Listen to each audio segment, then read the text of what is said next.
네, 우리 시청자 여러분께서 아시다시피 밤사이에 레이얼 브레이나드 연준 부의장, 현재로서는 지명자죠. 인플레이션을 잡기 위해서 연준이 공격적으로 움직이겠고 또 대차 대표 축소도 굉장히 신속하게 진행될 것이다. 이런 발언이 시장을 뒤집어 놓았습니다. 우리 아시아 장에까지 여파가 이어지고 우리 국내 채권 시장은 계속해서 지금 혼란의 연속인데요.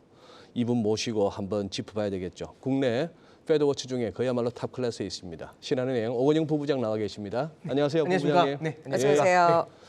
제가 생각하기에 신한은행에서 그 많은 임직원 가운데 대외 인지도는 우리 오건영 부부장이 그럼요. 네. 붙잡 빨리 떼셔야 되는데. 부부장님. 네네. 아니 도대체 네.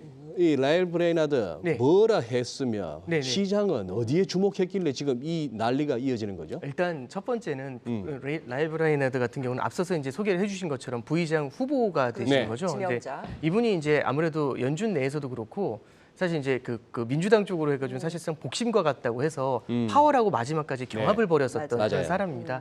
근데 이제 이분에 대해서 갖고 있는 인식이 뭐냐면 이분은 좀 이렇게 비둘기파다라는 생각이 좀 많았어요. 왜 그런가 하니 작년 말에 마지막 한 명 남은 사람 중에 하나인데 연준이 작년 말에 이제 테이퍼링 한다고 했을 때 네. 연내 테이퍼링 안 된다. 내년으로 보자. 그러니까 올해 테이퍼링을 시작해야 된다. 이렇게 얘기를 했었던 분이에요. 마지막까지. 네. 블라드하고 거의 맨 반대편에서 이제 싸웠던 분인데 그러다 보니까 우리들은 이분은 이제 비둘기라고 이제 기억을 하는 겁니다. 근데 비둘기라고 생각했는데 이분이 아니, 이제 네. 세게 얘기를 하는 거죠. 맞아요. 양적 긴축을 갖다가 서둘러야 된다는 얘기를 하는데 양적 긴축에 대한 코멘트만 한 게 아니라 이제 시장은 좀 이랬던 것 같아요. 그 하도 오랫동안 연준의 케어를 받다 보니까 연준은 항상 단계적으로 점진적으로 그리고 최소한으로 나한테 충격을 주는 그런 방식만을 생각했던 것 같습니다. 그러면 금리 인상도 굉장히 천천히 가야 된다고 하니까 0.5에 화들짝 놀라는 거고 그리고 이제 양적 긴축 같은 경우도 여러 가지 옵션이 있습니다. 양적 긴축이 그 기존에 있었던 것들이 만기가 돌아오는 걸 재투자하지 않아 가지고 조금씩 자연스럽게 네. 줄이는 방법이 있고요. 그리고 만기를 교체하는 방법도 있고 가장 센 거는 갖고 있었던 걸 그냥 즉각적으로 내다 파는 방법이 있습니다. 그럼 시장에서는 양적 긴축을 시작한다라고 하니까 첫 번째는 천천히 시작하겠지. 올해 하반기에나. 이게 첫 번째고요. 두 번째는 하더라도 올해 하반기에 시작하더라도 처음에는 그냥 만기 도래하는 거를 그냥 놔두는 정도. 네. 그러면 완만하게 줄어드는 거잖아요. 내다 파는 정도는 안 한다. 이렇게 생각을 했었던 건데 어제 이제 브레이너드가 이제 얘기했었던 가장 큰 포인트는 올해 5월에도 시행할 수 있다. 그러니까 시기를 땡겨온 것이 1번이고요. 두 번째는 레피드 스피드라는 말을 써요. 그럼 빠르게 갈 수 있다라는 얘기를 했거든요. 그러면 이제 시장에서 얘기하는 거는 뭐냐면 얼마나 빠르게 가려고 하나. 얼마나. 이게 17년도, 18년도에는 한 달에 500억 달러씩 줄였어요. 근데 그거보다 빠르게 간다라는 표현을 썼으니까 그러면 1000억 달러도 가능한 거 아니야? 지금 이제 대표적인 시나리오 중에는 900억 달러 얘기가 나오는 게 있어요. 국채 600억 달러에 모기지 채권 300억 달러를 붙여가지고 그러니까 이제 시장에서는 생각하는 게 이 양적 긴축에 대한 얘기가 좀 추상적으로만 돌다가 이게 시기도 클리어해지고 그리고 그 레벨도 분명히 어느 정도 논의가 많이 된 것처럼 느껴질 정도로 얘기가 나오고 있는 겁니다. 그리고 그걸 갖다가 비둘기의 입에서 그 얘기가 처음으로 튀어나오니까 나와버렸으니. 깜짝 놀라게 되는 거죠. 네, 이게 이제 일단 나왔었던 가장 개요다라고 보시면 될 것 같습니다. 아니, 지금 의사로 공개도 앞두고 있는 네, 상황에서 그렇습니다. 지금 변동성이 확대가 된 거잖아요. 네. 그러면 이제 내일 새벽에 네. 공개가 될 텐데 그러면 네. 더 변동성을 확대할 가능성도 있겠어요. 네, 아무래도 이제 그런 가능성은 열어놓는 게 맞는데 일단은 의사록에서 바라봐야 될 거는 저는 한 3가지 정도를 보고 있어요. 첫 번째는 양적 긴축에 대한 얘기인데 사실은 브레이너드가 얘기하기 전에 시장에서는 이제 좀 약간 독특했던 것 같습니다. 올해 주식시장이 하락하다가 급반등이 2번 나온 적이 있는데 언제였냐면 1월 27일이었던 것 같고요. 두 번째는 이제 3월 10 며칠 그때입니다. 네, 그러니까 맞아요. 둘 다 FOMC. FOMC 끝나고 맞아요. 두 번 다 1월 FOMC 끝나고 불확실성 해소됐다면서 뛰었고 네. 그다음에 또 주저앉았다가 3월 FOMC 끝나고 맞아요. 불확실성 해소됐다고 뛰고 이 2번 이렇게 네. 뛰어 올라갔어요. 그러니까 시장에서는 되게 제가 봤을 때는 굉장히 매파적인데 굉장히 긍정적으로 해석을 한 것 같아요. 그중에 이제 파월 의장이 3월 FOMC 끝난 다음에 무슨 얘기를 했냐면 양적 긴축을 5월이나 6월에 할 수도 있다라는 얘기를 사실은 넌지시 흘렸어요. 근데 참 독특한 게 언론에서는 0.5% 인상 가능성에 스포트라이트를 크게 맞추고 이 5, 6월의 양적 긴축에 대한 얘기는 사실은 살포시 무시하는 느낌이었거든요. 네. 근데 지금 이제 브레이너드가 5월이라는 얘기를 할 정도면 네. 그 내부에서 양적 긴축에 대한 보다 구체적인 얘기들이 나왔을 겁니다. 그거는 시기뿐만 아니라 시기는 제 생각에 5월이냐 6월이냐 그건 중요하지 않은 것 같아요. 그것보다 중요한 건 앞서 말씀드린 것처럼 스케줄이죠. 뭐냐면 얼마나 어떻게 빠지게 될, 네. 어떻게 줄이게 될지, 어느 정도 규모로 줄이게 될지 거기에 대해서 아마 연준 내에서 굉장히 많은 감론을박이 있었을 겁니다. 그 포인트가 어떤 식으로 얘기가 나왔는지를 좀 보는 게 1번이고요. 두 번째는 0.5% 인상에 대해서 굉장히 논의가 많았을 거예요. 그 선두주자에 누가 있었냐면 크리스토퍼 월러라는 분하고 블라드, 요즘 굉장히 유명해지는데 블라드가 두 분이 인싸 두 분. 예, 0.5% 인상을 갖다 쳤을 거거든요. 네. 다른 사람들은 그건 좀 오반 것 같다라고 이제 양쪽에서 이제 되게 붙었을 텐데 여기서 이제 그 크리스토퍼 월러가 얼마 전에 이제 연준 그 FOMC 끝난 다음에 네. 인터뷰에서 뭐라고 하냐면 이번엔 전쟁 때문에 내가 한 수 봐줬다, 한 수 접어줬다. 5월엔 무조건 간다. 이제 이렇게 이제 얘기를 한 부분이 있더라고요. 그러니까 그런 식으로 얘기가 되면서 0.5에 대해서는 어떤 식으로 논의가 됐는지, 그리고 마지막 하나 말씀드리고 싶은 거는 3월달에 어떤 걸 사실상 공고한 거냐면 연준은 두 가지 목표가 있습니다. 성장의 목표가 있고 물가의 물가, 목표가 네. 있는데 작년에는 성장을 좀 더 중요시했거든요. 이번에 이제 3월달 FOMC에서는 물가가 중요하다는 얘기를 굉장히 강조를 했어요. 근데 이제 어제 브레이너드가 연설을 했는데 사실은 이 통화 정책은 별개의 문제지만 어떤 부분에 좀 방점을 뒀냐면 이 주제 자체가 이 인플레이션이 그 빈부격차에 어떤 영향을 주느냐예요. 그러니까 인플레이션은 사실상 소리 없는 도둑이거든요. 소리 없는. 예, 제 주머니 안에 100만 원이 있습니다. 이 100만 원을 빼가는 방법은 칼을 겨눠가지고 내놓으라고 하는 게 강도죠. 근데 이런 사람이 있습니다. 새우깡이 100만 원이 되면 인플레이션 때문에 그럼 제 주머니 안에 저는 칼을 맞아본 적은 없는데 주머니에 있는 돈이 사라지는 거잖아요. 그러니까요. 그러니까 소리 없는 도둑이라고 하고 실제로 저 빈곤층에 있는 사람들한테 더욱더 큰 타격을 준다라는 게 브레이너드가 얘기한 거예요. 그러면 사실상 지속 가능한 모두와 함께하는 그런 성장이라고 생각한다면 지금은 성장보다도 인플레에 방점을 둬야 된다. 그러면서 이제 양적 긴축에 대한 얘기가 그렇게 흘러나왔던 겁니다. 네. 아마 여기에 대해서 성장과 물가를 바라보는 시각에서 어떤 식으로 물가에 더 강점을 두는지 그 얘기가 아마 내일은 좀 강조되지 않을까 싶습니다. 네. 저는 네. 우리 오건영 부부장을 어떻게 평가하는가 하면 말이죠. 아 예. 아마 개인 투자자들, 세계 각국의 개인 투자자들 가운데 장단기 금리 역전의 의미, 아, 그것이 예. 시장에 미치는 영향, 뭐 네. 점도표, 연준, 아, 네. 매팝 뭐 이런 식에 대한 이해도는 대한민국의 투자자들이 상당히 높은데요. 우리 오 부부장님 공헌한 바가 크세요. 일타 강사세요. 일타 강사십니다. 네. 지금 말씀하신 대로 어제 연설의 상당 부분을 갖다가 인플레이션에 할애를 네. 하면서 좀 눈물겹게 연설한 것 같아요. 브레이나드가. 아 네. 이거 진짜 이 저소득층한테는 네. 정말 이거는 인플레이션 해로운 거예요. 우리는 이걸 때려잡아야 되겠어요. 네. 이 얘기인데 네 그렇습니다. 또 제가 또 이렇게 굉장히 참고하는 저 한경의 우리 뉴욕 특파원 그 네. 김현석 기자 네. 월스트리트나우에서는 네. 이런 해석이 있더라고요. 네. 오늘 결국 FOMC 의사록이 공개되는데 예. 거기서 좀 무서운 얘기가 나올 거를 예. 브레이나드가 미리 얘기함으로써 네. 예방 주사를 맞췄다 하는 네. 거 하고 네. 그다음에 브레이나드의 발언으로 인해서 어제 단기보다 장기가 더 급등을 하면서 나스닥이 부러졌습니다만 네. 그렇게 해서 장단기 금리 역전을 해소했다. 2년, 네. 10년. 네. 그러면서 오히려 이게 일드 커브가 이제 좀 플래트닝에서 스티프닝으로 네. 이게 오히려 연준이 의도한 바가 아니냐 네. 이런 얘기까지도 하시더라고. 네. 예. 그럼 거기에 이어서 그런 어떤 시각에 대해서 오부 부장님 어떻게 보시는가 하고 네. 제가 진짜 묻고 싶은 거. 네. 연준 이번에 예. 보아하니 네. 바이든 대통령은 뭐 한 11월 선거 때까지 그냥 네. 우크라이나 전쟁 지지부진 계속 갔으면 싶은 그런 네. 내심이 저는 읽혀지는데 네. 그러다 보면 인플레는 불가피하고 네. 인플레는 어떻게든 잡는 척은 해야 되겠고 네. 그러다 보면 시장이 부러질 수가 있는데 아, 네. 그것도 오케이냐 이거죠. 아, 네. 일단 저는 두 가지 말씀을 이제 하나하나 좀 설명을 좀 드리면은 네. 첫 번째는 장단기 금리 역전에 대한 부분이 말씀이 나왔지 네. 않습니까? 그러니까 이건 작년도 9월 달부터 사실은 좀 그 논의가 됐었던 부분인데 그 총재 중에서 어제도 발언했던 분 중에 에스더 조지라는 분이 계세요. 그분 약간 매파 쪽에 속하시는 분인데 작년에 그분이 이제 어떤 얘기를 하게 되냐면 금리 인상을 너무 빠르게 했었을 때는 장단기 금리 역전이 나타나게 되면서 은행은 단기로 자금을 조달해서 장기로 대출을 해주거든요. 단기로 자금 조달해서 장기로 네. 대출해 주는데 단기 금리가 올라가고 장기 금리가 내려가면 이 은행은 역마진이 나지 않습니까? 그렇죠.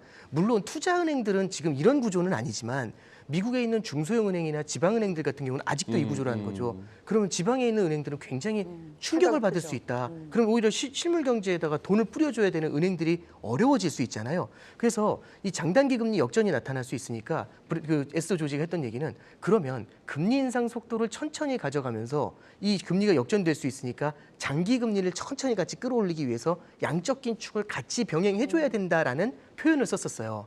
근데 지금은 어떤 분위기냐면 단기 금리가 천천히 올라갈 수가 없는 상황이지 않습니까? 그렇죠. 그럼 빠르게 밀어 올리잖아요. 그럼 그만큼 양적 긴축의 속도도 빠르게 올려줘야 단기 금리를 이 장단기 올리기 금리가 역전이 되지 않는 거죠. 그래서 이 에서 조지의 저도 이제 코멘트를 보면서 연준도 지금 은행들의 장단기 금리 역전으로 인한 은행들의 불황 이런 것에 대해서는 걱정을 좀 많이 하는구나라는 게 일단 첫 번째 포인트라고 보고요.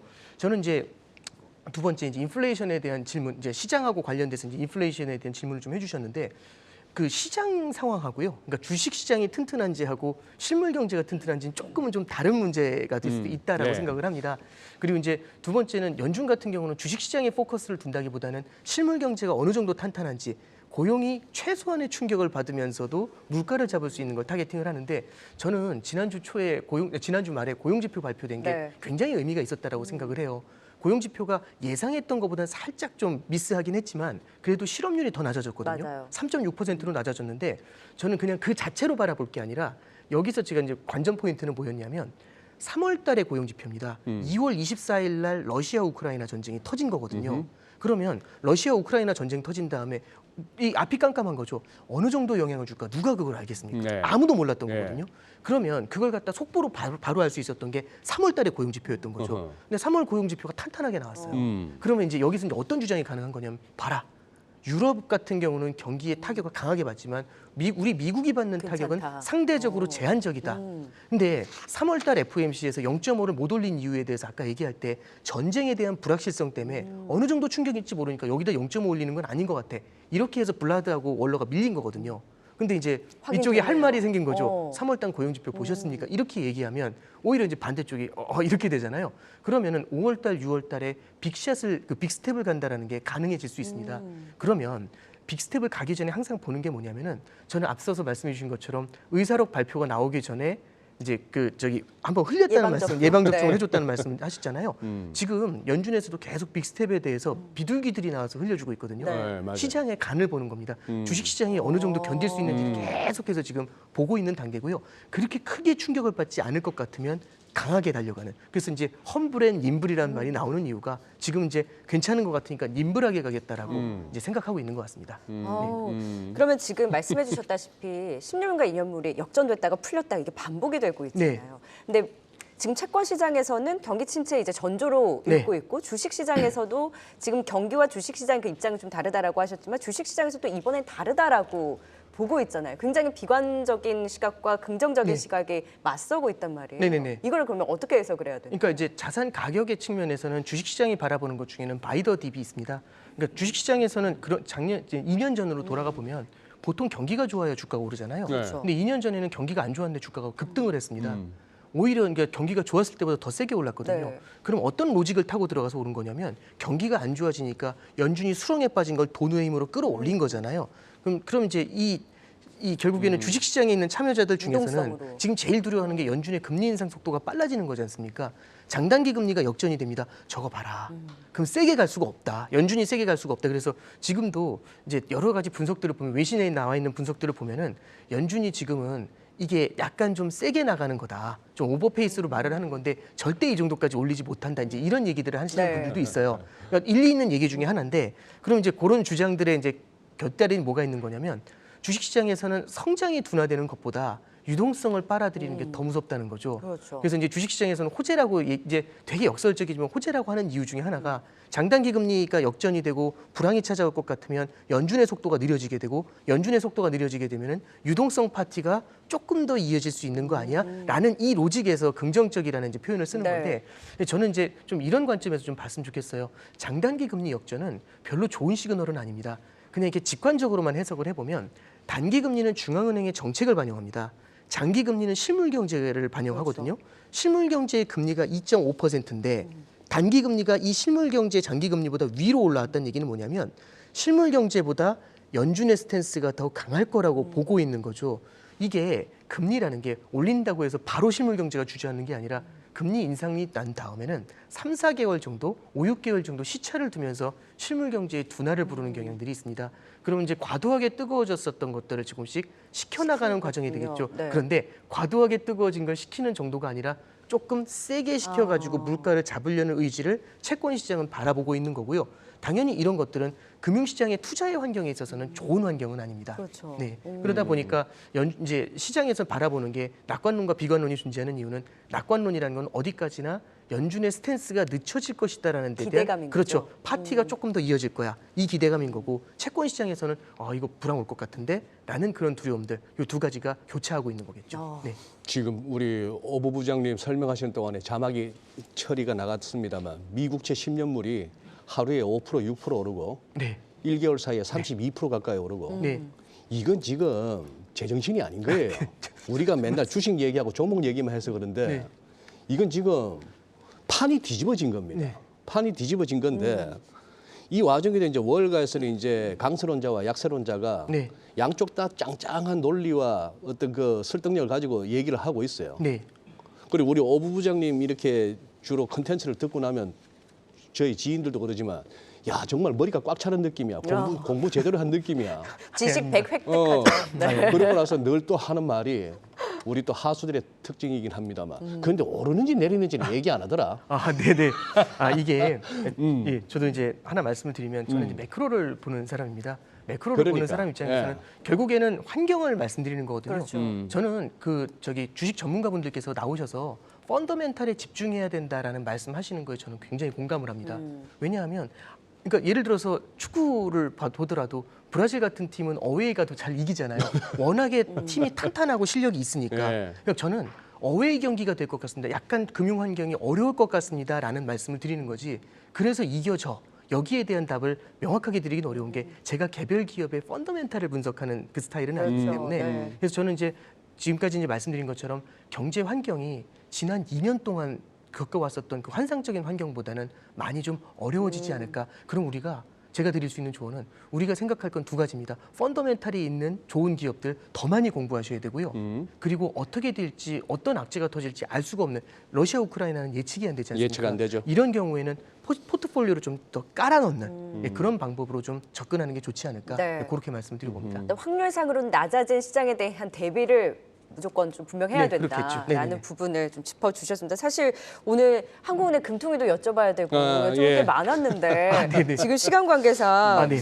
지금 그래도 마지막으로 소장님께서도 한마디 뭐 여쭤보실 거 있을까요? 아니요 지금 진짜 궁금한 건 많고 토론할 건 많은데 네. 지금 뭐 이 시장 아우. 분위기도 이런 와중에 이런 얘기 길게 해서 우리 시청자들한테 뭐 좋은 소리 들을 거 없을 네. 것 같습니다. 그래도. 부부장님 이 정도에서 보내드려야 될 것 같아요. 알겠습니다. 감사합니다. 오늘 또 시간 가는 줄 모르고 계속해서 말씀 경청했네요. 오늘 또 귀한 발걸음 해주신 오건영 부부장님은 여기서 보내드리도록 하겠습니다. 말씀 고맙습니다. 네, 감사합니다. 고맙습니다. 네. 네.